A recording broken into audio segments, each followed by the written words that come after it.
정인 나오십시오.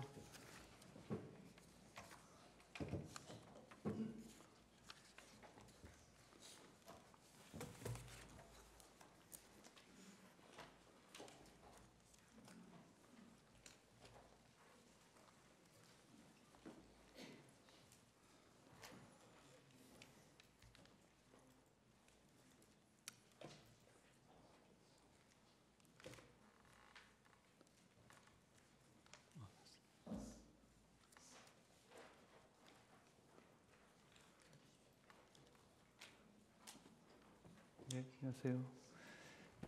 건강이 안 좋으신데 출석해 주셔서 감사하고요.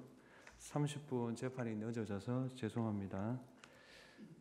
정인의 요청에 따라 신문은 1시간 신문 후 10분 휴식 취하는 방식으로 하겠습니다. 그리고 정인께서는 그 전이라도 몸 상태 이상이 있으면 말씀해 주시고 이럴 경우 자체적으로 마련한 대응 방안에 따라 조치를 취하겠습니다. 증언 거부권을 고지하겠습니다.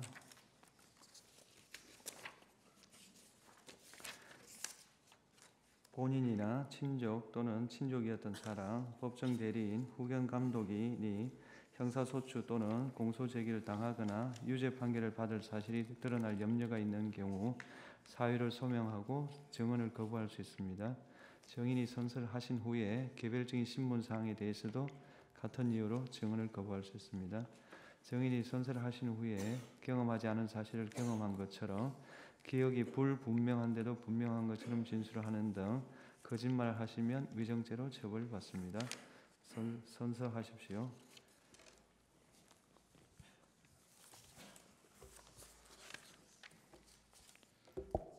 선서.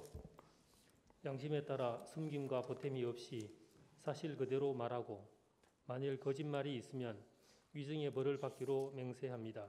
증인 조지호. 네, 청구인 주신문 하십시오. 경찰청장님, 예. 네, 증인이라고 칭하겠습니다. 네. 증인에 대한 피의자 신문 조서는 이미 증거로 다 채택이 됐습니다. 이 심판정에서도 사실대로 진술해 주시길 바라고요. 혹시 빠뜨린 부분이나 구체적인 부분에 대해서 제가 여쭙는 말에 진실하게 증언해 주시기를 부탁드리겠습니다. 1회 가항입니다. 증인 2024년 8월 12일 용산 대통령실에서 피청구인 윤석열 대통령으로부터 임명장을 직접 수여받았지요? 그렇습니다. 혹시 그 당시에 대통령께서 증인에게 당부한 말씀 중에 기억나는 것 있습니까? 특별히 기억나는 건 없습니다. 예.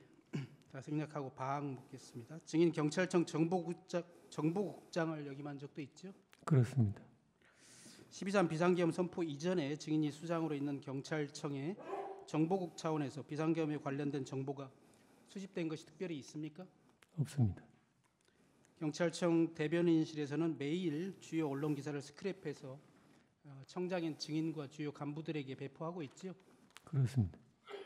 12.3 비상계엄이 선포된 날 아침에 증인이 보기에 특별히 전시나 사변 또는 국가 비상사태라고 할 만한 일이 있었습니까? 특별한 기억은 없습니다.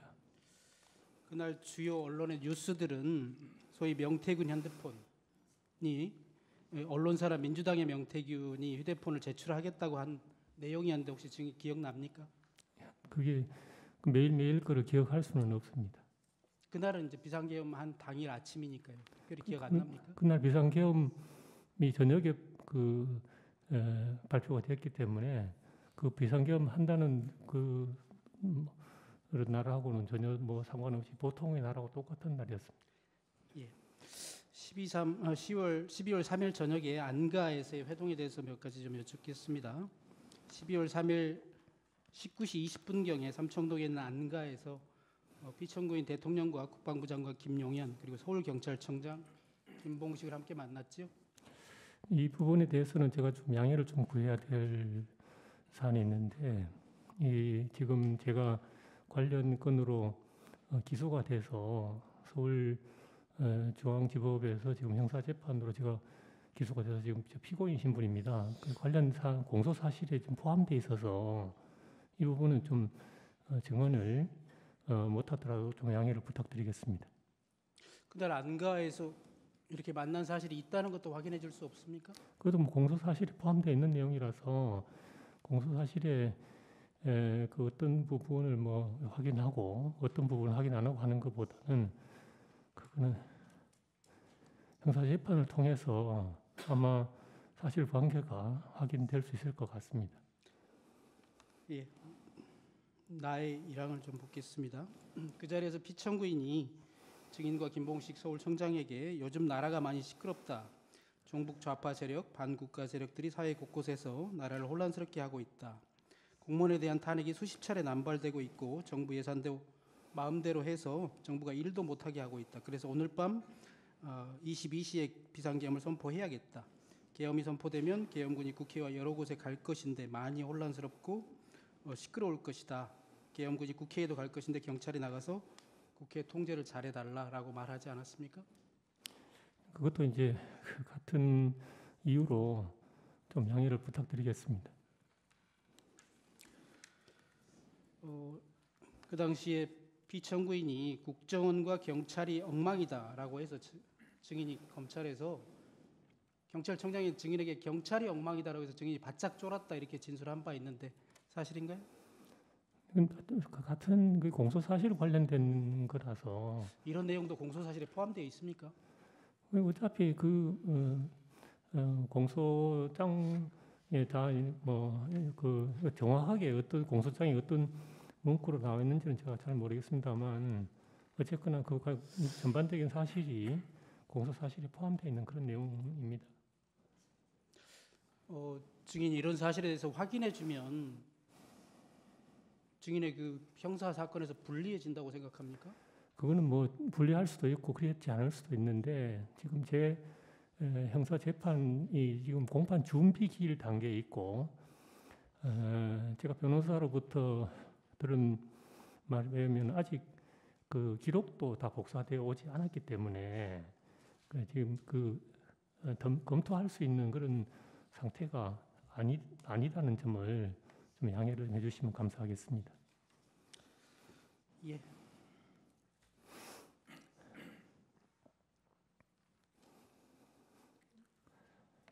그 안가에 갔던 것은 대통령이 불러서 저녁 식사를 하는 줄 알고 갔다가 사실은 저녁 식사도 하지도 못하고 불과 한 10분만 있다가 나왔는데 실제로 비상계엄이 선포되었고요. 증인은 결국 내란 주요 임무 종사죄로 구속 기소돼서 지금 재판을 받고 있습니다. 증인 지금이라도 대통령에게 본인이 이용당했다 이런 생각 들지 않습니까? 사실대로 진술해주고 상처 입은 국민들께 용서를 구하는 마음으로 진실을 밝힐 생각 없습니까? 그 진실을 밝히기 위해서 그 제가 기소된 형사 재판에서 여러 절차들이 진행될 걸로 알고 있습니다.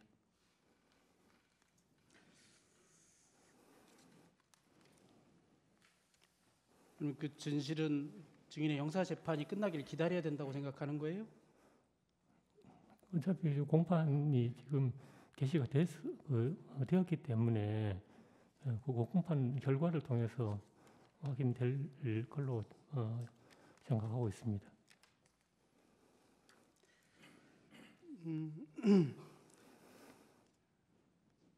몇 가지만 더 여쭤보겠습니다. 그 안가에서 국방부 장관 김영현이 증인과 김봉식 서울경찰청장에게 A4 문건을 각각 나눠줬다고 하는데 그런 사실이 있습니까? 그것도 지금 같은 맥락으로 조금 양해를 좀 부탁드리겠습니다. 그럼 제가 묻는 말에 어떤 부분에 대해서는 답변을 하실 거고 어떤 부분은 답변을 안 하실 생각인가요? 공소 사실과 관련된 부분은 제가 답변 드리기가 어렵습니다. 왜냐하면 중복해서 말씀드리지만 지금 기소가 돼서 공판이 지금 시작이 됐고 다분히 초기 단계인 준비기일 단계이기 때문에 제가 지금 어떤 증거에 대해서 어떤 결정을 내리기가 좀 쉽지 않은 그런 상태라는 점을 좀 양해를 부탁드리겠습니다. 예.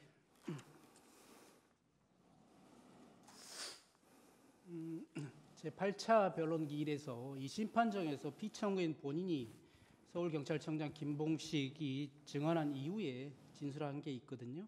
제가 한번 말씀드려 볼게요. 그날 안가에서 김용현 장관이 증인과 서울경찰청장 김봉식에게 국회 외곽에 배치할 경찰 병력을 종이에 그림을 그려가면서 설명하는 것을 보았다. 이렇게 피청구인이 진술한 바 있거든요. 안가에서 김용현 장관이 증인과 김봉식에게 종이에 그림을 그려가면서 국회 외곽에 경찰력 배치에 대해서 설명한 적이 있습니까? 그것도 공소 사실을 통해 가지고 확인될 걸로 생각합니다. 피청구인 본인이 이런 말도 했습니다. D타임이 되기 전에는 국회에서 너무 가까이 있지 말고 멀리 배치했다가 계엄이 선포되면 즉시 출동하여 배치하라는 말을 피청구인이 김용현 장관이 말하는 것을 들었다고도 했습니다. 이것도 답변 안 하시겠어요? 그런 사실이 있습니까? 그것도 사실은 그게 형사 재판을 통해서 확인돼야 될 내용입니다. 이 8차 변론을 포함해서 이 재판이 진행되고 있는 것 증인 혹시 TV나 방송을 통해서 지켜보고 있습니까? 죄송합니다만 제가 지금 그 지난주에 그 1차 항암 주사를 맞고 지금 회복 기간에 있기 때문에 제가 사실은 제 건강 문제 외에는 뉴스라든지 이런 거를 팔로우하기가 어려운 상황이라서 뭐 전혀 좀 뉴스를 지금 안 보고 있는 그런 상태입니다. 네. 그 김봉식 서울경찰청장의 증언도 혹시 보거나 언론 보도를 통해서 확인한 사실이 없어요? 좀 방금 우리 말씀하시는 것 듣고 처음 들었습니다. 처음 들으셨습니까? 예. 사실은 이 내용은 증인이 검찰에서 10번 이상 조사를 10번 정도 조사 받으셨는데 그때도 나오지 않은 내용이었어요. 이 심판정에서 8차 변론 때 피청구인이 처음 얘기한 것이거든요. 증인도 증인 재판을 준비해야 되니까 이런 거 확인해야 되지 않습니까? 혹시 변호인을 통해서 확인한 바 없어요? 죄송합니다만 제가 여기 증인으로 출석하면서 성실하게 준비를 해 왔어야 되는데 사실은 제 건강이 그 정도까지는 여력이 없어서 일단은 제가 검찰에서 조사받았을 때까지 그리고 12월 3일 당일날과 관련된 여러 가지 제 기억하고 있는 내용을 성실하게 증언하기 위해서 나왔습니다.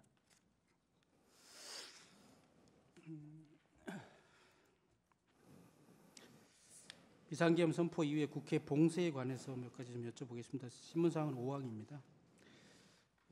신문사항을 좀 요약해서 물어보겠습니다. 지금 비상계엄 선포된 이후에 국회를 봉쇄했다가 나중에 일시적으로 일부 국회의원과 출입증을 가진 사람들에 한해서 출입을 허용했다가 포고령이 선포된 이후에 다시 한번 전면 봉쇄를 한 사실이 있는데 그런 사실은 인정합니까? 그것도 경찰 수사와 검찰 수사 단계에서 제가 여러 차례 이야기를 한 내용이고 공소 사실에 포함된 내용이라서 아직 그 증언들을 어떻게 동의를 할 것인지 여부가 아직 변호인하고 협의가 아직 안 된 상태라서 아직 지금 여기서 말씀드리기는 조금 어렵습니다. 제 입장에서 좀 답답해서 말씀드리는 것인데요. 온 국민이 지켜보고 있거니와 또 증인 13만 경찰의 수장 아니었습니까? 증인이 있는 그대로 사실을 얘기한다면 증인의 형사재판에서도 불리하건 유리하건 법적인 판단을 받으면 되는 것이고 사실에 관한 것은 답변해 줄 수 있지 않아요?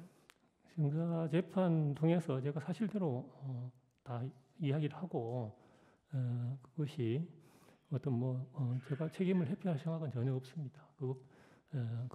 사실은 사실대로 제가 밝히고 제가 책임을 져야 할 부분이 있으면 책임질 것입니다.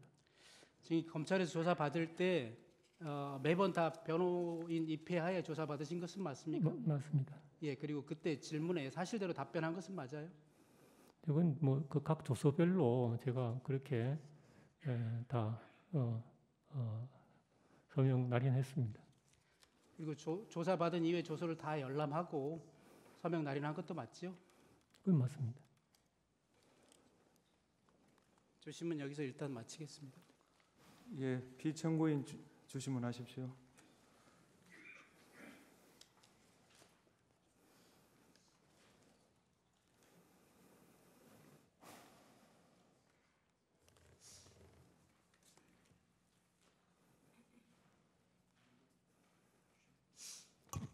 네, 청장님 이동찬 변호사입니다. 먼저 건강이 많이 안 좋으신 걸로 알고 있는데 어려운 걸음 해주셔서 감사드립니다. 청장님 2024년 1월경 혈액암 진단 받으셨죠? 그렇습니다.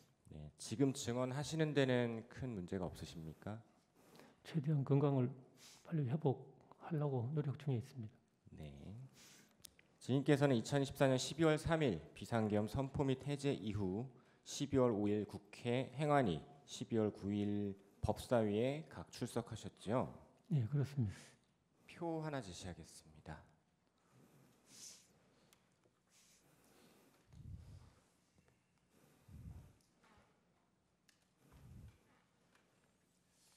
증거는 아니고요. 증인께서 국회 출석하고 수사기관에서 조사받으신 일정들입니다. 증인께서 12월 11일 새벽 01시 07분경 경찰 국수본에서 조사받던 중에 긴급 체포되셨죠. 예, 경찰에서 3번 그리고 이후 구속되고 나서는 검찰에서 10번 조사받으셨고 그중 8회는 병실에서 조사받으셨죠. 그렇습니다. 무균실에서 받으셨습니까? 역격리실이라고 명명할 수 있겠습니다.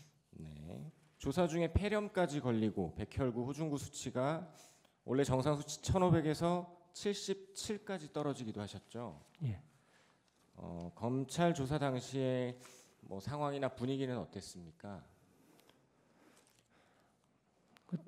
뭐 어떤 상황을 말씀하시는지 모르겠습니다만 건강이 매우 안 좋아서 조사받기 참 어려우신 상황이었을 것 같은데 그럼에도 불구하고 병실에서까지 이렇게 여러 번 조사를 받으신 이유가 있으십니까? 검찰에서 조사가 필요하다고 이야기를 했고, 그리고 제 상황을 충분히 이제 설명을 했음에도 불구하고 필요하다고 해서 제가 거기에 응한 것입니다. 그러면 당시 경찰이나 검찰 조사 당시에 선망 증세가 혹시 있다던가 치료 중에 그런 건 없으셨습니까? 제가 여기 지금 조사 시간이 뭐 적게는 1시간부터 많게는 뭐 7시간까지 이렇게 되어 있습니다만 이 사이에 계속해서 휴식을 계속해서 취하면서 그리고 죄송한 협니다만 병원에 있을 때는 뭐 그 베드에 거의 뭐 누워서 조사받다시피 그렇게 했었습니다. 네. 증인께서는 계엄 당시에 불과 3시간도 안 되는 시간 동안 수많은 전화를 받으셨어요. 그렇죠? 네. 또 수많은 전화를 걸기도 하고 여기저기서 동시에 전화가 오기도 하고 경찰의 무전도 실시간으로 오갔을 테고 증인의 참모들부터 보고받고 또 지시 내리고 경찰청 간부들과 전국 시도경찰청 참석하는 국관회의도 주재하셨습니다. 맞죠? 예, 맞는데 그 경찰청장실에는 무전이 설치되어 있지는 않습니다. 네. 그러면 상황실에는 그 무공화 회의실에는 있습니까? 거기도 없습니다. 어쨌든 계엄 당시의 상황이 상당히 혼란스럽고 정신없는 상황이었을 것 같은데 맞습니까? 초유의 사태고 또 굉장히 엄중한 사안이기 때문에 예, 좀 많이 긴장했던 것 같습니다. 네. 당시 이렇게 온갖 전화 그리고 회의 주재하시고 혼란스럽고 정신없는 상황이었을 텐데 그리고 계엄 당시는 어떠셨는지 모르겠지만 수사기관에서 수사 받으실 때는 안타깝게도 건강이 더 많이 악화되셨던 걸로 알고 있습니다. 수사기관에서 진술하실 때는 그 계엄 당시의 상황을 명확히 기억해서 진술하셨습니까? 제가 사실은 경찰에서 조사를 받고 경찰에서 이제 구속영장이 발부되고 나서 갑자기 이제 폐렴 증상이 와서 그때부터 이제 건강이 급속도로 나빠졌습니다. 그런데 무슨 선망 증상이 있다든지 그 정도는 아니었고 두 가지인데 하나는 체력이 급격히 떨어져서 장시간 이렇게 집중하기 어려운 그런 상황이 하나고 두 번째는 호중구 수치가 급속도로 저하되면서 감염에 극히 취약한 그런 상황이 되었기 때문에 병원에서도 역격리 병실로 이제 별도로 입원시키는 그런 상황이 생겼던 것입니다. 네. 삼청동 안가 관련 여쭤보겠습니다.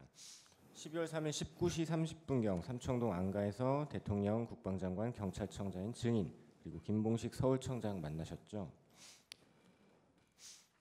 그거는 아까 청구인 쪽 그 질문에 네. 대답한 수준으로 조금 양해를 부탁드리겠습니다. 네. 증인께서는 이 삼청동 안가에서 대통령으로부터 경찰이 중요하다, 치안 질서 유지를 잘 해줘야 한다 이 말씀은 들으셨습니까? 그 이제 자꾸 같은 말씀을 드리게 해서 대단히 송구합니다만 아까 청구인 쪽 질문에 제가 답변 드린 취지로 같이 좀 이해를 해주시면 감사하겠습니다. 네, 저도 건강이 안 좋으신데 계속 질문을 드려서 죄송하지만 혹시 그래도 제가 여쭤보는 질문 중에 답변하실 수 있는 게 있으시면 답변해 주시고 아니면 그냥 짧게 거부해 주시면 감사드리겠습니다. 안가에서 대통령이나 김용현 장관이 증인에게 국회를 봉쇄하려고 한다. 국회의원들이 계엄 해제 의결을 하러 못 들어가게 막아야 한다. 들어가려는 국회의원은 체포할 것이다. 이런 이야기 하신 적 있습니까? 그것도 참 죄송합니다. 네. 그럼 국회를 봉쇄하려면 경력 몇 명이 필요하냐? 오늘 밤 경력 몇 명을 준비할 수 있느냐? 이런 얘기는 한 적이 있습니까? 같은 맥락으로 좀 양해를 부탁드리겠습니다. 네. 이건 좀 일반적인 얘기인데요. 증인 진술에 의하더라도 국회 울타리는 2.5km, 울타리도 낮아서 여성들도 쉽게 월담할 수 있는 곳이고 국회는 쉽게 통제할 수 있는 곳이 아니다. 출입문은 7개인데 문 하나 막는데도 5개 중대 300명은 필요하다라고 하셨었어요. 이건 맞습니까? 그것도 사실 뭐 공소 사실과 깊이 관련되어 있는 그런 내용이라서 예. 알겠습니다. 계엄 초기 국회에 투입된 경력은 5개 기동대 300명에 불과했었죠.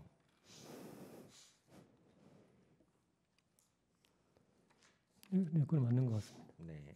안가에서 대통령 또는 국방장관으로부터 방첩사를 지원해라, 방첩사를 지원해서 정치인 등을 체포해라 이런 말 들어보신 적 있습니까? 그것도 이제 공소 사실과 좀 밀접하게 관련되어 있는 내용 같습니다. 네. 안가에서 대통령은 주로 국회의 탄핵, 특검, 예산, 반국가 세력 등등에 대한 이야기를 했었는데 대통령 말씀 중에 국방부 장관이 A4 용지 문건을 증인과 김봉식 청장에게 나누어 주었다고 하셨어요. 맞습니까? 그것도 공소 사실과 관련되어 있는 것 같습니다. 네. 그 A4 용지에 2200 국회와 같이 시간과 장소 몇 군데가 기재되어 있었죠. 그건 이제 공소 사실 내용입니다. 증인 검찰에서 김용현 장관이 문건을 나눠줄 때 대통령이 계속 말씀 중이라서 꼼꼼히 읽어볼 수가 없었다라고 진술하셨습니다. 맞습니까? 조서 내용도 지금 그 공소 사실 관련돼 있어서 죄송합니다만 네, 짧게 거부 의사 표현해 주시면 되겠습니다. 그럼 대통령께서는 하던 말을 계속했다는 것이고 A4 문건에 대한 말을 하거나 설명한 건 아니겠네요. 죄송합니다. 예. 네. 증인께서는 이 A4 문건에 대해서 조악한 수준이었다. 경찰청장으로 증인이 알아야 할 내용이 없었다. 실제로 비상계엄을 선포할 것이라고 생각하지 않았다. 문건도 중요하게 생각하지 않아 읽어보지도 않았고 증인의 배우자가 찢어버리라고 하여 찢어버렸다. 21시 30에서 22시경 김용현 장관이 전화하여 좀 늦어질 것 같다라고 하였음에도 증인은 이 이야기를 나한테 왜 하지? 라고 생각했다고 진술하셨습니다. 맞습니까? 죄송합니다. 그건 증인께서는 계엄 이후 체포 구속되기 전에 국회 행안위, 법사위에 각 출석해서 계엄 선포 사실을 TV에서 대통령이 담화를 발표하는 걸 보고 알게 되었다라고 말씀하셨죠. 네, 그렇습니다. 증인께서는 원래 12월 4일 대통령 앞에서 마약 관련 회의와 증인의 발표가 예정되어 있으셨죠. 그렇습니다. 네, 그래서 12월 3일 퇴근 무렵에도 그게 신경 쓰여서 부하 직원에게 발표 자료를 준비하게 하고 발표 자료가 준비가 다 됐다는 이야기를 듣고 집에서 다시 출근을 해서 22시경 집무실에 가서 그 자료를 공부하셨던 것으로 보이는데 맞습니까? 예, 그건 맞습니다.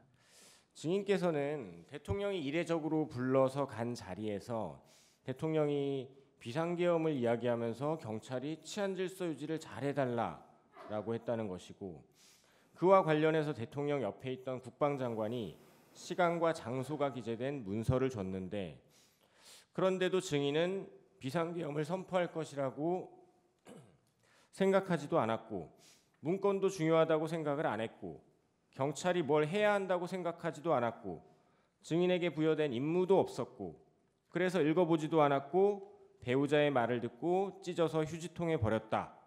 국방장관이 다시 전화해서 좀 늦어질 것 같다라고 했음에도 그런 얘기를 증인에게 왜 하지라고 생각했다는 것입니다. 그리고 계엄 직후 국회 행안위 법사위 나가서도 계엄을 TV 보고 알았다. 계엄이 끝나고 난 뒤에 이 계엄이 곧 내란이라는 전제하에 수사기관에서 증인, 서울청장, 기타 사령관들 모두 내란의 중요 임무 종사자라고 몰아세우니까 방금 말씀드린 이런 증인의 진술 중에 일부 사실과 다르게 진술하신 것도 있는 거 아닙니까? 그게 이제 공소장에 나와 있는 내용들이 일부 있는데 그건 이 자리에서 답변드리는 건 적절하지 않는 것 같습니다. 네. 국회 1차 통제 관련 질문 드리겠습니다. 22시 23분 비상계엄이 선포되고 나서도 처음에는 통제까지는 안 하고 그냥 국회 7개 문마다 경찰 총 5개 기동대 300명만 배치했었죠.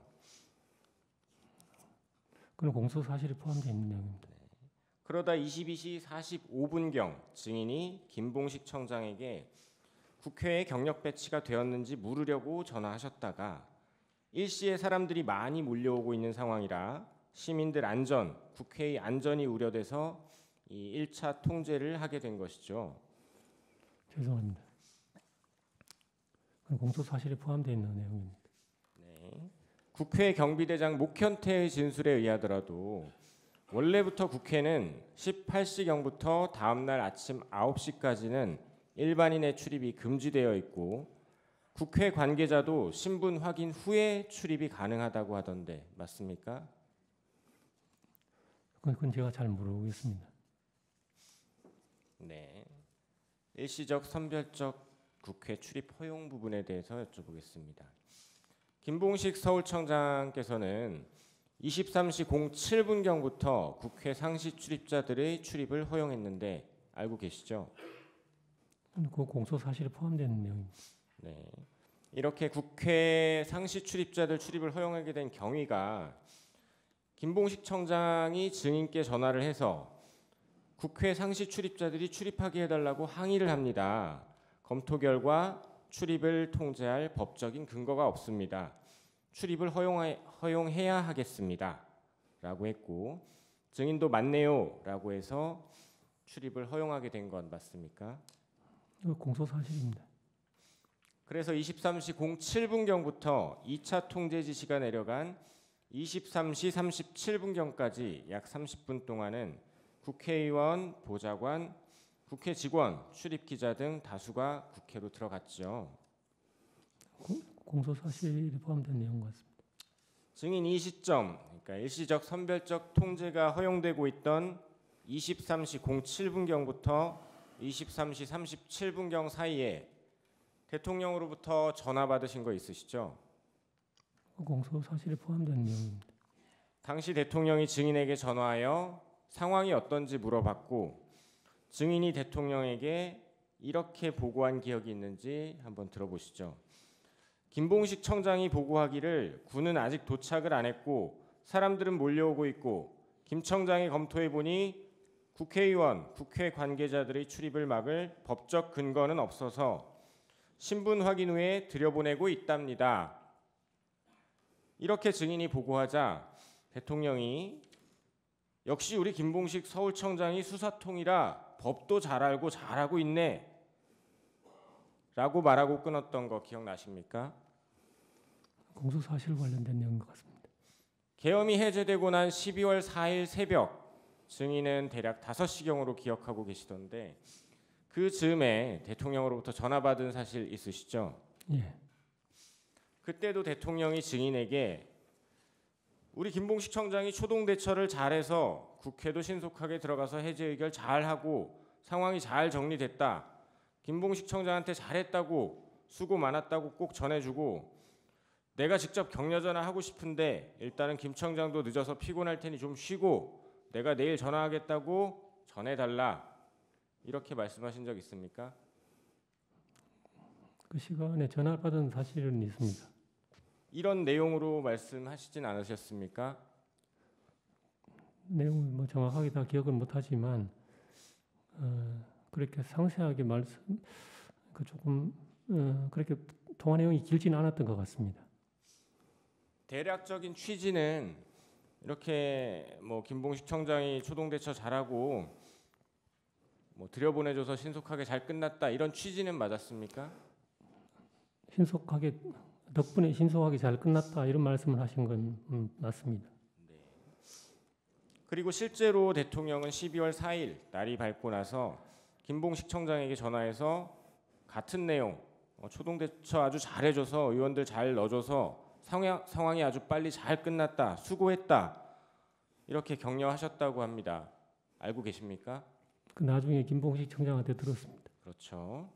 김봉식 청장 증언에 의하면 증인께서도 계엄이 끝나고 하루 이틀 지난 후쯤 김봉식 청장에게 전화로 대통령이 전해달라던 격려 전해주셨다고 하던데 맞습니까?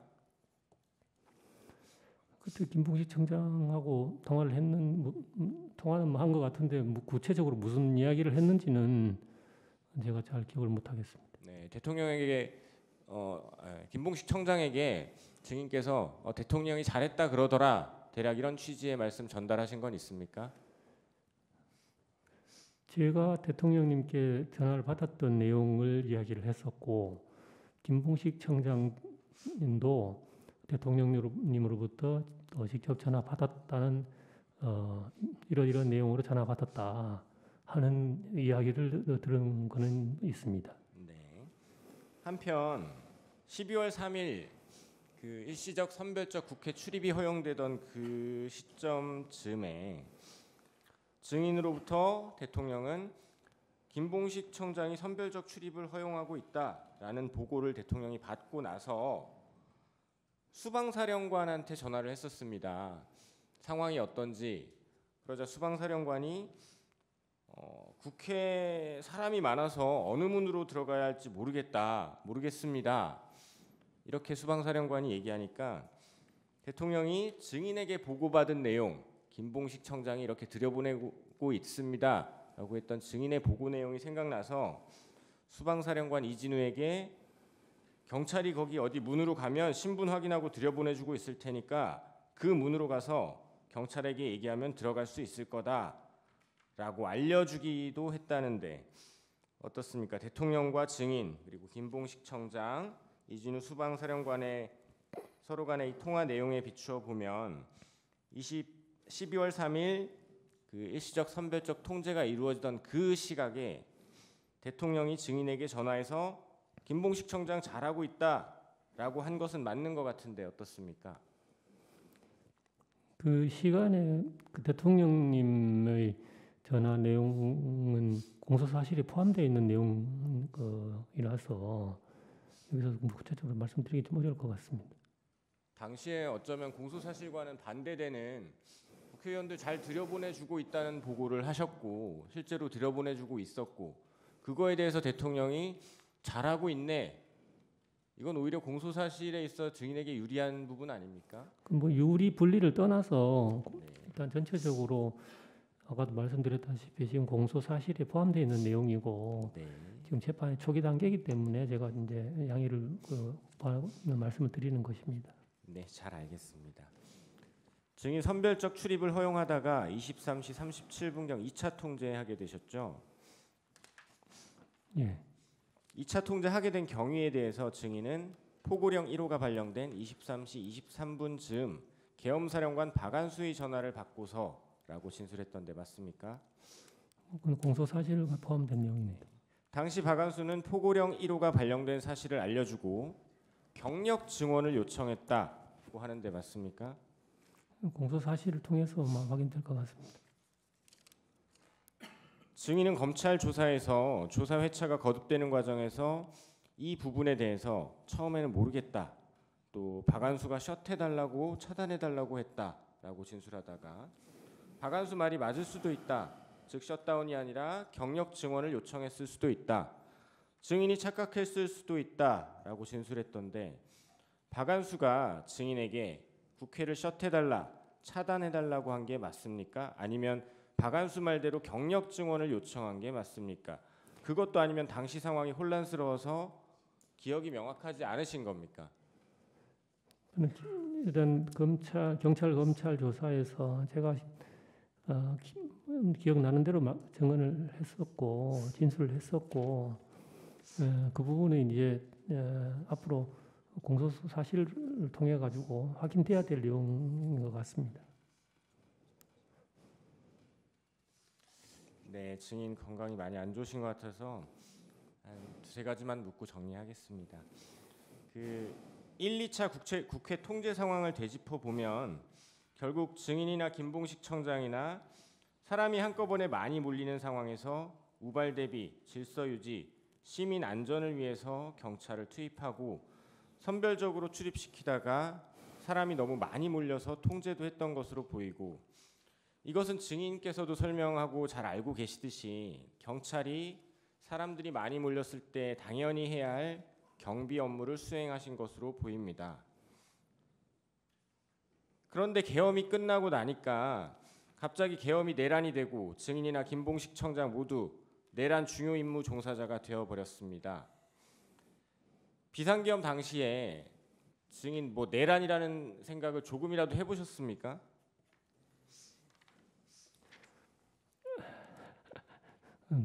내란이라고 생각했으면 그렇게 안 하겠죠. 네.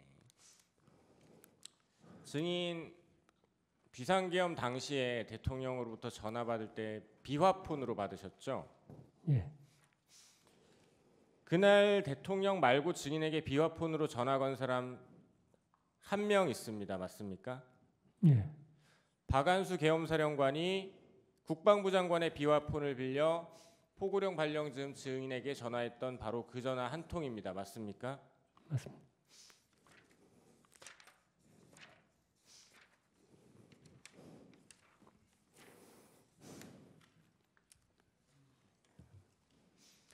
방첩사 수사관 100명이나 차량 20대 등 지원 요청은 사실 계엄법과 계엄 매뉴얼에 따라 방첩사 주도로 꾸려지는 합수본에 경찰이 합법적으로 수사관 등을 파견 지원하는 일이었는데, 수사기관에서는 이 요청을 했던 방첩사령관, 요청을 받아 협조 준비를 했던 경찰 모두 중요 임무 종사자로 지목해서 체포, 구속, 기소했습니다. 실무 라인에서도 방첩사 수사기획과장이나 경찰청 수사기획조정관 등 여러 인물들이 수차례 조사를 받으면서 특정 정치인 체포조를 가동한 것 아닌지 추궁을 당했습니다. 특히 증인 같은 경우는 혈액암이라는 지병까지 있으신 상황에서 조사 중에 아까 말씀하신 것처럼 폐렴까지 겹쳐서 건강이 극도로 안 좋았을 것으로 보입니다. 그 상황에서 수사기관에서 증인은 내란범, 특히 정치인 체포조를 출동시킨 것으로 몰려서 심리적 압박이 상당하셨을 것으로 보이는데 어떻습니까? 네, 편안한 상태는 아니었던 것 같습니다. 네, 이상 마치겠습니다. 보충 질문하시죠.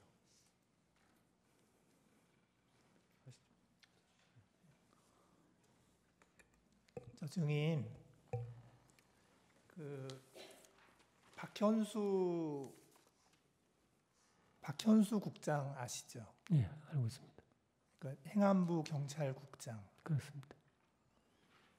12월 4일 아침 6시 23분에 증인이 박현수 국장한테 전화를 해서 14분 35초 동안 통화를 한 기록이 있어요. 예, 통화했습니다. 무슨 얘기 하셨나요? 전체적으로 어제 간밤에 있었던 이야기들을 좀 나누었고, 어쨌거나 제가 경찰청장으로서 계속 직을 수행하는 것이 적절하지 않은 것 같아서 면직 절차를 좀 밟아달라. 그 이제 출발이 행안부 경찰국이기 때문에 그렇게 이야기를 했었는데,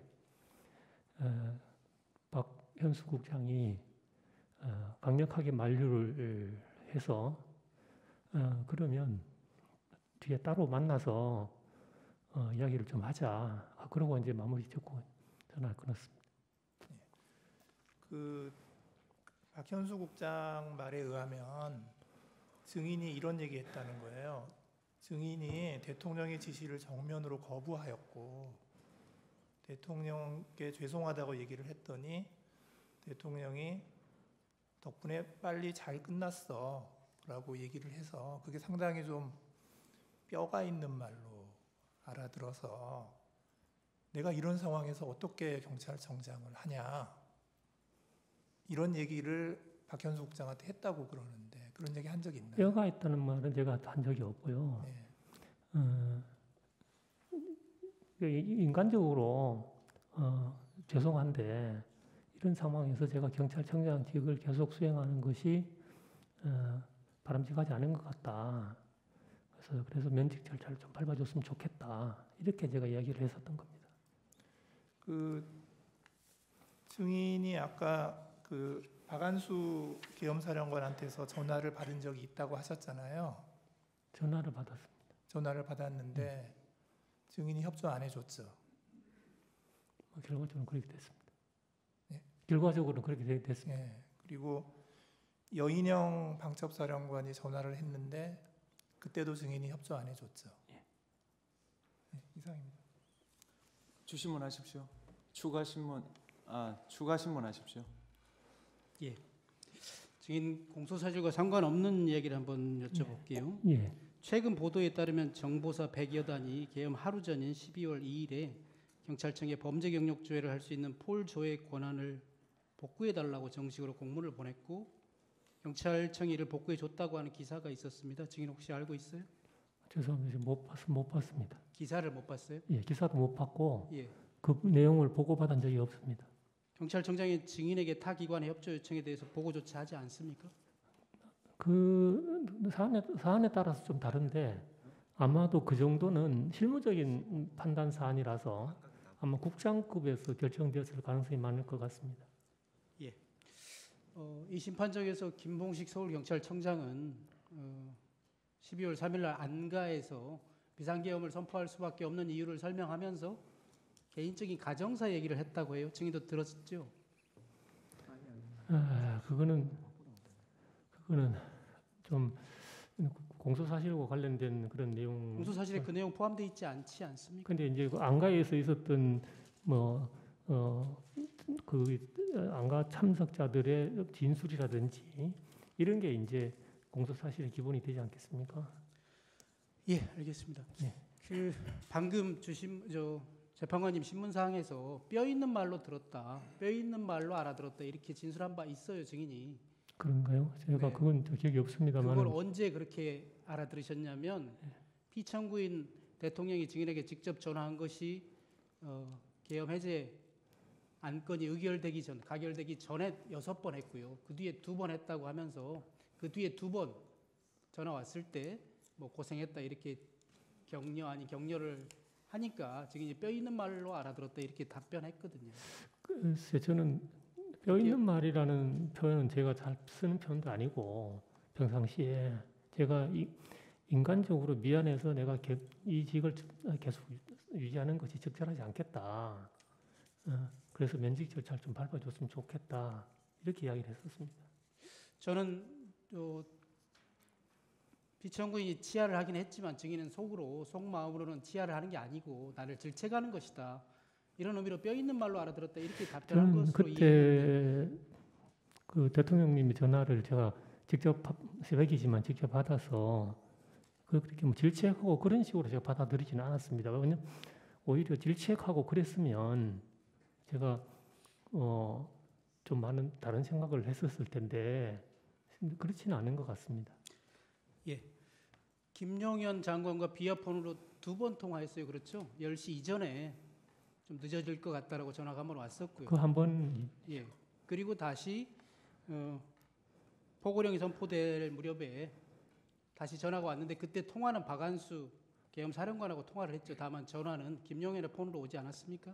그렇습니다. 그 결과적으로 김용현 전 장관님의 폰으로 전화가 와서 네. 받았더니 박한수 사령관이었던 겁니다. 그래서 결과적으로 통화는 김용현 전 장관님하고는 한 번 한 것입니다. 김용현 장관과는 한 번 했다 이 말씀이세요? 그렇죠. 예. 그때 박한수 계엄 사령관이 증인에게 국회에 경찰을 증언하고 포고령에 따라서 국회 출입을 전면 차단해달라 이렇게 말하지 않았습니까?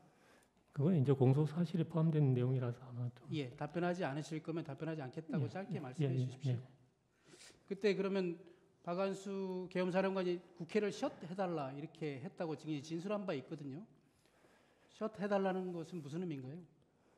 그건 뭐 그때 답변하지 않겠습니다. 그거는 예, 앞으로 재판에서 예.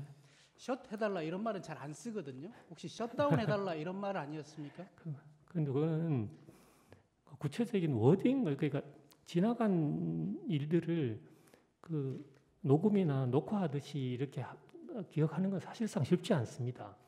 전체적인 맥락을 통해 가지고 기억을 하게 되는데 그래서 아마 제 언어로 그렇게 표현했을 가능성은 있는데 구체적으로 거기 박 사령관께서 어떻게 어떤 워딩을 하셨는지는 솔직히 잘 기억이 없습니다.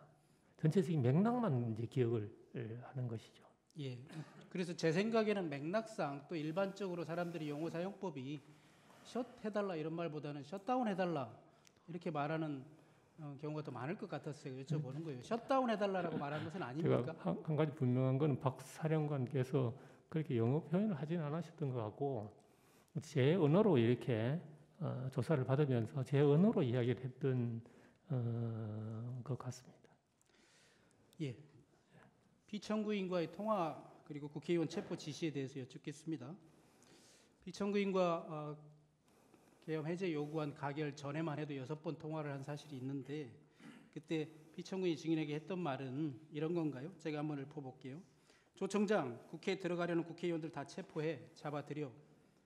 불법이야. 국회의원들 다 포고령 위반이야. 체포해. 이런 내용이었습니까? 죄송합니다. 그건 증언을 제가 하지 못하겠습니다. 증인은 수사기관에서 이렇게 진술했어요. 그 6번의 통화 모두 국회의원들을 체포하라고 닥달하는 것이었다. 이렇게 진술한 바 있습니다. 그렇게 진술한 적은 있습니까? 그건 앞으로 이제 그 진술 내용이 이제 공판정에서 증거로 사용할지 여부에 대해서는 좀 변호인하고 상의를 좀 해봐야 될 것 같습니다. 예, 국회의원 아니죠. 피청구인과 통화를 했던 시기가 그 시점이 1시 03분에 계엄 해제 요구안이 가결되기 직전이거든요. 그리고 6차례 통화를 했고요.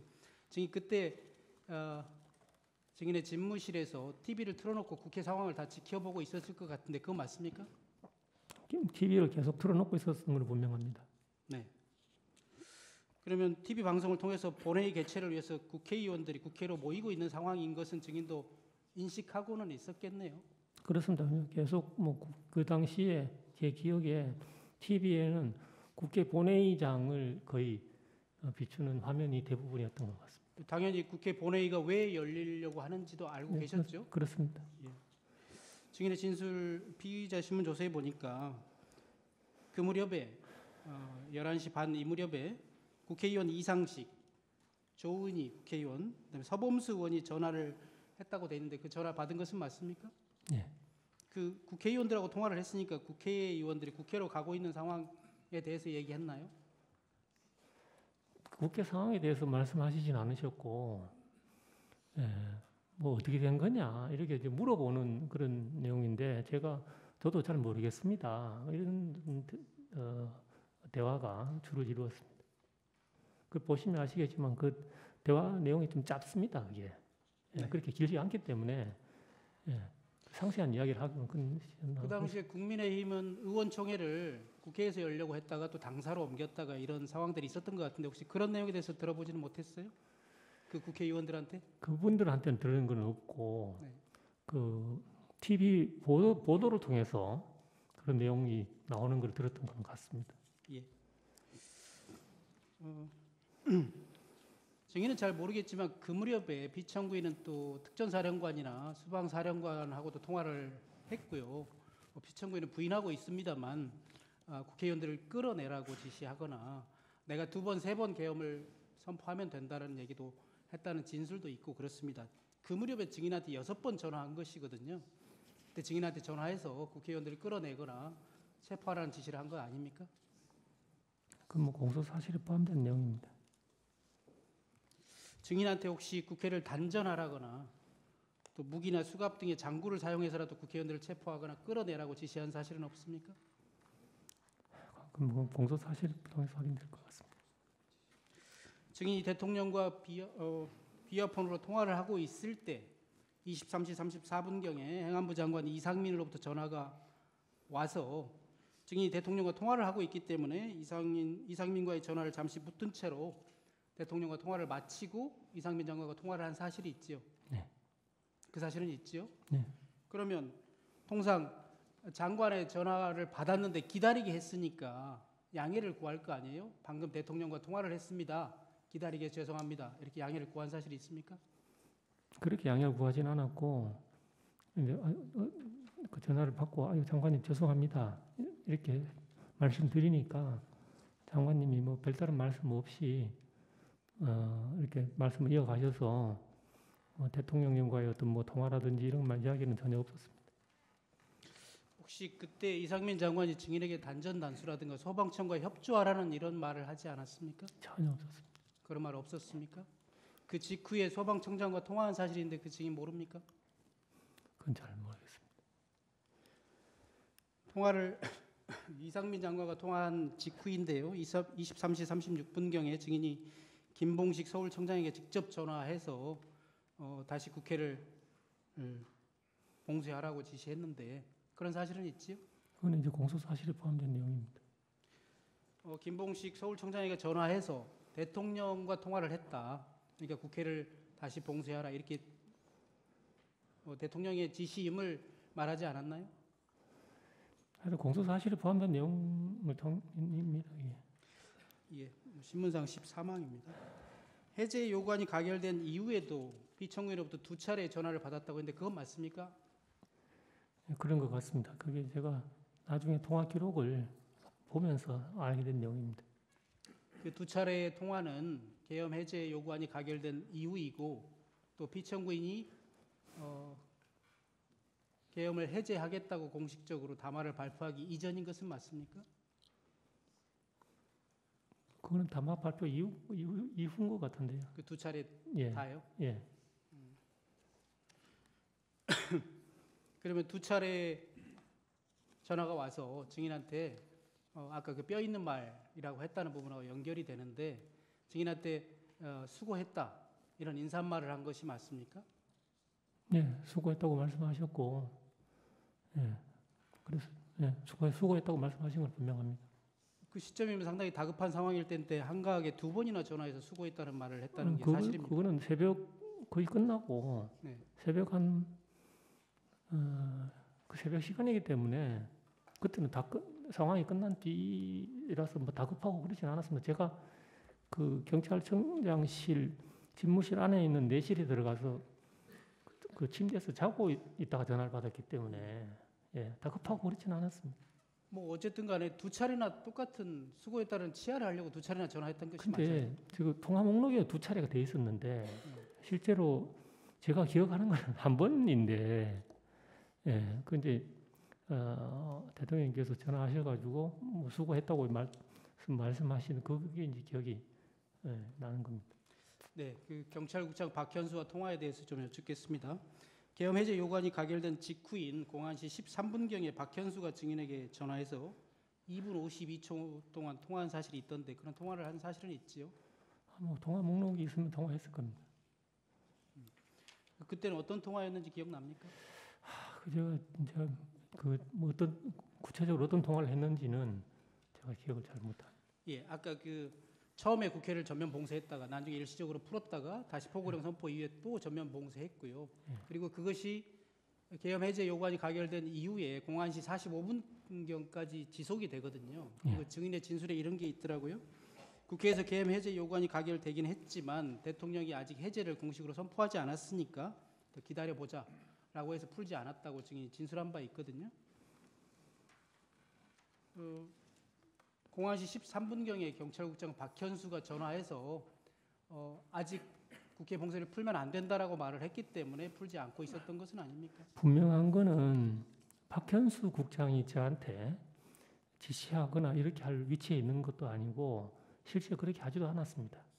제가 박현수 국장하고는 개인적으로도 좀 신뢰하는 사이고 해서 서로 뭐 상의하고 이런 거는 있을 수 있어도 박 국장이 저한테 뭐 장관님 지시니까 이걸 이렇게 하라 이렇게 전화한 적은 단 한 번도 없습니다. 예, 알겠습니다. 그리고 그날 오전 6시경에도 통화를 상당히 오랫동안 했었죠. 그런 사실은 있죠.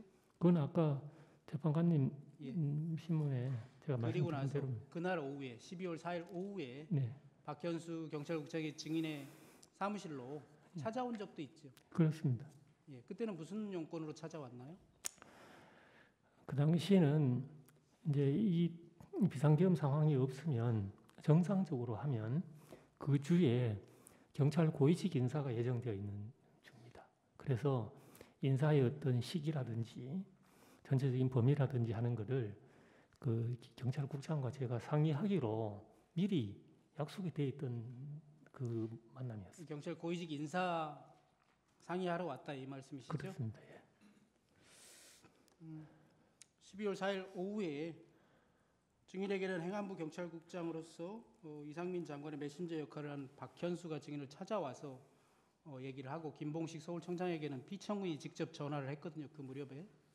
그 다음 날 12월 5일 날 증인과 서울청장 김봉식과 이상민 행안부 장관이 국회에 가서 증언했지요. 예. 그 당시에는 안가에 가신 사실을 간 사실을 숨기고 거짓말하신 것은 맞잖아요. 그렇습니다. 그래서 내일 어떻게 답변할지에 대해서 서로 입을 맞추기 위해서 박현수가 증인을 찾아온 것은 아닙니까? 그거는 전혀 아닙니다. 그거는 박 국장과의 만남은 사전에 예정이 되어 있었고 예, 신문 제안하겠습니다. 1시간이 지났으므로 정인의 휴식을 위해 휴정하고 8시 40분에 속개하겠습니다.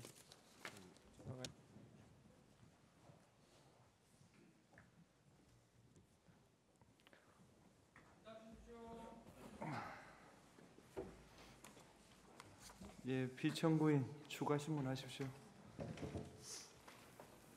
시간 기재한 거 그냥 하나 띄워놓고 설명의 편의를 위해서 여쭙겠습니다.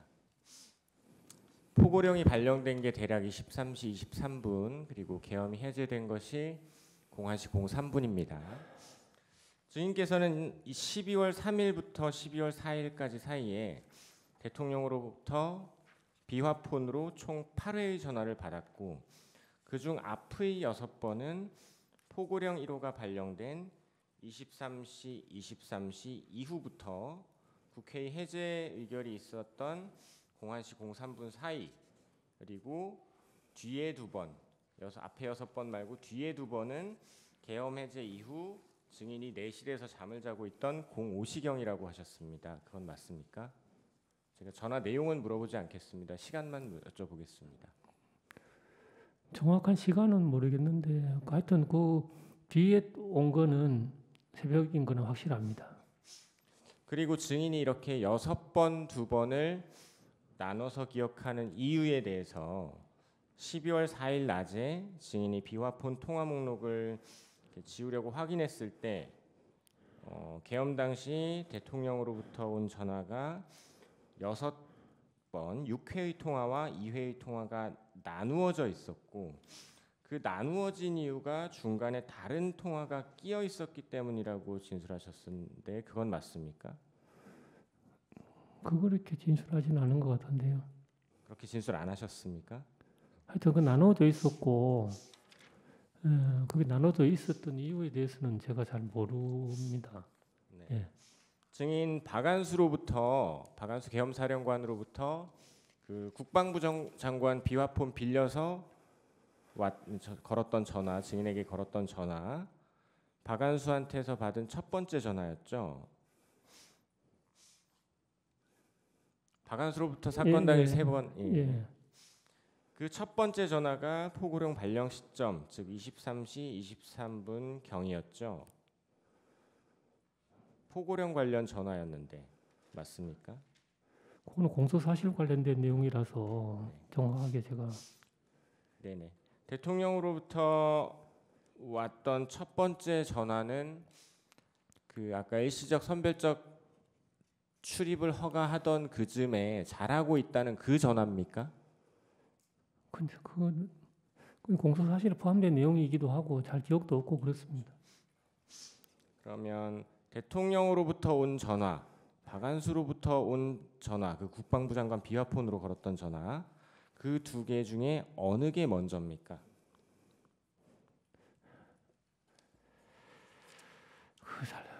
그 기억이 정확하게 잘 모르겠습니다. 계엄 당시에 증인에게 비화폰으로 전화를 걸었던 증인의 비화폰 번호가 연결되어 있는 사람은 지금 말씀하신 것처럼 두 사람뿐입니다.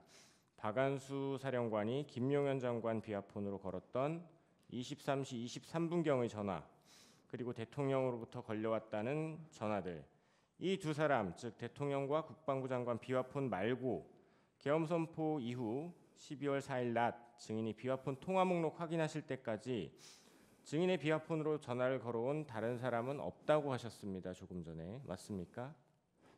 그렇게 증언하셨습니다. 다른 사람하고 통화한 기억은 없는 것 같습니다. 그렇다면 박한수가 첫 번째 전화한 게 23시 23분경인데 그 이전에 대통령이 6번 전화했고 계엄 해제 이후에 2번 전화했다는 것이 되는데, 한편으로 또 증인은 6번의 전화가 모두 포고령 발표 이후, 즉 23시 23분 이후라고 하셨습니다. 시간상 존재하기 어려운 통화로 보이는데 어떻습니까? 그거는 공소 사실 관련된 내용이기도 하고 제 기억이 사실 이 부분이 정확하지 않기 때문에 여기서 말씀드리기는 좀 적절하지 않은 것 같습니다. 제가 이제 증인께 여쭙는 거는 포고령 발령 즈음에 박한수로부터 국방부 장관 비화폰 가지고 증인한테 전화를 걸었습니다. 요거를 기준으로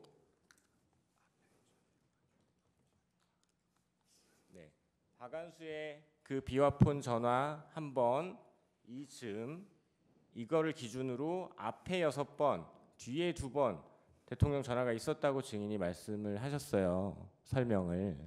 근데 또 한편으로는 이 시간 이후에 그리고 이 시간 전에 요 사이에 6번의 통화가 있었다고 말씀하시는 거예요. 그래서 물리적으로 그런 전화가 존재하기 어렵다는 부분을 말씀드리는 겁니다. 제가 그거는 공소 사실 관련된 내용이기도 하고 그거는 재판 과정을 통해서 아마 정확하게 확인될 것 같습니다. 네, 마치겠습니다. 건강 빨리 회복하시기 바라겠습니다. 네, 감사합니다. 예, 본인께 의견 진술 기회 드리겠습니다. 소추 위원. 예, 본인께 의견 진술 기회 드리겠습니다. 건강 빨리 회복하시기 바랍니다. 예, 없습니다. 네, 감사합니다. 예, 정의신문 하신다고 고생 많으셨고요. 감사합니다. 편안하게 돌아가십시오. 예, 감사합니다. 네. 배려해 주셔서 감사합니다. 예. 피청구인 측에서 2월 19일자 송부촉탁 사실조회 국정원에 대해서 했습니다. 재판부는 그 중에서 2024년 12월 3일 밤 10시 반부터 밤 12시까지 홍장원 입출입 기록, 그다음 국정원 1차장실, 부속실 CCTV 영상 일체로 한정해서 촉탁을 했고 2월 21일까지 해신해달라고 요청했습니다. 그 외에 정인 신청, 문서 제출 명령 신청은 기각합니다. 오늘 변론은 이것으로 마치고 다음 기일은 2월 25일 오후 2시입니다. 그날은 증거 채택이 되었으나 증거 조사를 하지 않은 증거 조사를 포함하여 양측 대리인들의 종합 변론과 당사자의 최종 의견 진술을 듣는 절차를 진행하겠습니다. 청구인 측에서 증거 조사를 포함한 종합 변론에 어느 정도 시간이 필요하십니까? 예, 1시간 반이면 1시간 충분하겠습니다. 피청구인 측에서는 어느 정도 시간이 필요하십니까? 최종 피청구인 의견 발표 시간 빼고 대리인 시간만 예, 대리인 시간만입니다.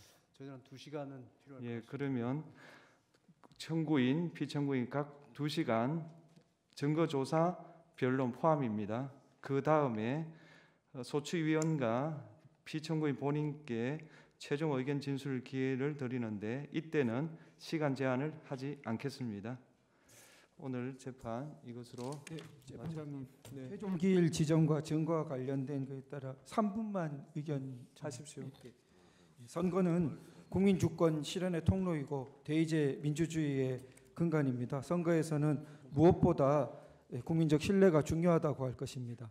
이 사건 계엄과 선거 시스템 점검 지시의 정당성과 관련해서 첫 번째 서버에 대한 감정 신청, 두 번째 투표관리관, 투표사무원 등에 대한 증인 신청, 세 번째 투표자 명부에 따른 실제 투표자 수 일치 여부에 대한 세 차례의 검증 신청이 모두 기각되었습니다. 독일 연방 헌법재판소에 따르면 예단적 증거 평가는 증거 신청을 배척하는 사유가 될 수 없다고 합니다. 이것은 유일한 증거가 아니어도 법관의 증거 채택 여부의 재량권에도 한계와 제약이 있다는 취지로 판시하고 있습니다. 이상 말씀드렸던 증거 신청은 실기한 것도 아니고 모색적 증거 신청도 아니며 부적절한 증거 신청이라고 보기도 어렵다고 하겠습니다. 오히려 유일한 증거 방법에 해당될 여지가 크다고 하겠습니다. 이 사건 주요 쟁점과 관련된 필수적 증거 조사 신청에 대한 부분이 기각되었던 바, 이것이 재판의 결과로 어떻게 기결되냐 하는 것은 대한민국의 법치와 헌법 질서의 미래에 있어서 너무나 중요한 함의를 갖는다고 하겠습니다. 이런 점을 깊이 통촉하여 주시기를 요청드립니다. 내일 평의 때 논의해 보겠습니다. 네. 시간을 말씀드렸는데 소중조사 시간으로 네. 최종 의견 발표만 2시간을 주시고요. 소중조사 시간 한 30분 추가로 그날 상황에 따라서 탄력적일 수는 있겠지만 우선 좀 그러면 이렇게, 증거조사 빼고 2시간 달라 이 말씀이죠? 그럼 그렇게 하겠습니다. 서정 요지 진술 동영상 재생에 관한 거는 그대로 인정해드리고 그 외에 종합 변론 시간으로만 청구인 2시간, 피청구인 2시간 그렇게 해드리겠습니다. 예, 이상 재판 마치겠습니다.